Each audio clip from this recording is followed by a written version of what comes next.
विश्व प्रसिद्ध परी कथाएं जैक और जादुई बेल। जैक और जादुई बेल। जैक नाम का एक छोटा सा लड़का अपनी माँ के साथ रहता था। उसके पिता की मृत्यु हो चुकी थी।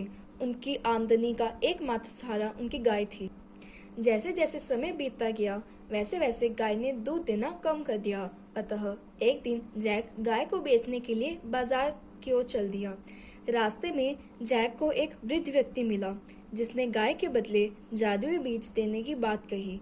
जैक ने गाय उसे दे दी और बीज के दाने लेकर घर वापस। जब जैक की माँ ने देखा कि वह पैसों के बदले बीज ले आया है तो उसने गुस्से में भरकर उन बीजों को खिड़की से बाहर फेंक दिया। उसने रात में जैक को भोजन भी नहीं दिया। जब जैक सो रहा था तो वह जादुई बीज एक मजबूत लंबी बेल के रूप में ऊपर की ओर फैल गई। सुबह आंख खुलने पर उसने बेल देखी। फिर वह बेल पर चढ़ता चला गया। बहुत ऊपर जाकर उसके पैर धरती पर पड़े।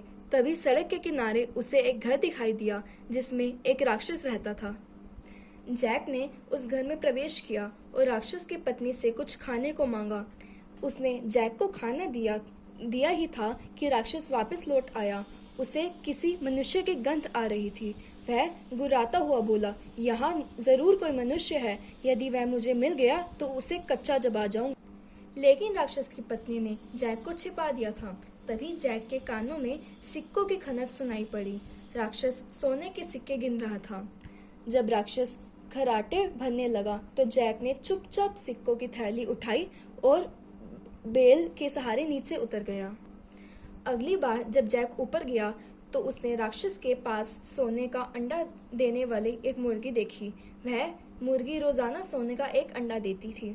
जब राक्षस सो गया तो जैक चुपचाप उस मुर्गी को लेकर भागा और अपने घर पहुंच गया। कुछ दिनों बाद जैक फिर राक्षस के घर जा पहुंचा। उसने देखा कि राक्षस के पास एक जादुई वीणा है। किसी प्रकार जैक ने वह वीणा चुरा ली और वहां से भागने लगा। लेकिन राक्षस ने इस बार उसे देख लिया था। वह जोर से दहाड़ा और उसके पीछे दौड़ पड़ा।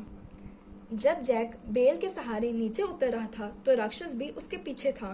नीचे उतरते ही जैक ने अपनी माँ को आवाज देकर कुल्हाड़ी लाने को कहा। उसकी माँ ने कुल्हाड़ी से बेल काट दी। ऐसे में राक्षस धड़ाम से नीचे गिरा और मर गया। उसके बाद जैक और उसकी माँ आनंद पूर्वक जीवन व्यतीत करने लगे क्योंकि अब उन्हें किसी चीज की कमी नहीं रह गई थी। धन्यवाद।